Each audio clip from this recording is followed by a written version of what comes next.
O Evangelho me diz que no poder da ressurreição do Senhor eu recebi uma nova identidade espiritual. Ou seja, eu vou pensar de uma nova forma. Há duas palavras no grego utilizadas nesse texto, que são alma vivente e a outra espírito vivificante. Quando você vai no radical das palavras no original, você vai ver que uma fala de psiquém e a outra fala de pneuma. E na sequência do texto, quando ele fala do homem natural e do homem espiritual, é o pneumaticon e o psicon. O que é que quer dizer isso? Que há dois tipos de homem. Há o homem psíquico e há o homem pneumático, o homem espiritual. O homem psíquico, no máximo, ele é uma alma desenvolvida. Ele é alguém que não alcançou a revelação. E, portanto, tudo que trata de natureza espiritual para ele é uma loucura.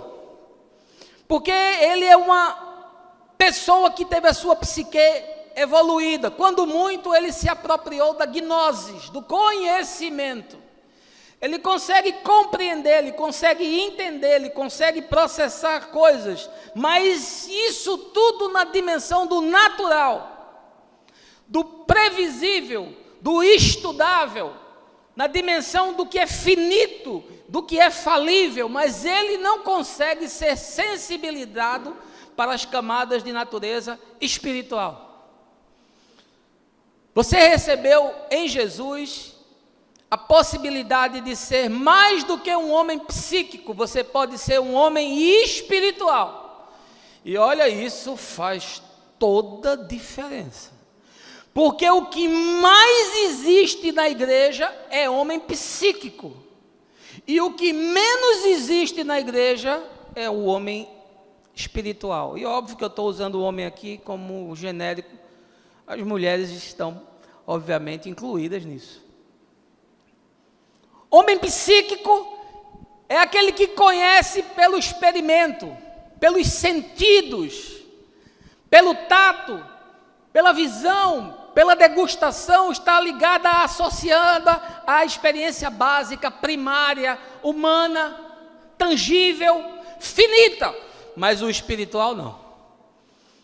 O espiritual entra em dimensões, percebe coisas, discerne coisas que estão para muito além da realidade finita, da realidade tangível, da realidade física. Ezequiel usa uma imagem que nos ajuda a entender melhor isso. Ele diz que quando nós recebemos um novo espírito, nós entramos numa dimensão de vida diferente. Você, não conhecendo a Deus, vive num estado de catalepsia espiritual. O seu espírito está morto. Você é um homem estritamente psíquico, sensível, um homem da gnosis, do experimento, do conhecimento, da compartimentação, da mente voltada para o objetivo. Mas quando você recebe um poder espiritual que vem da ressurreição de Jesus, você se torna homem pneumáticos, homem espiritual. Você entra numa nova dimensão. Paulo, quando escreve aos Efésios sobre isso, diz: Cristo nos deu vida, estando nós mortos espiritualmente.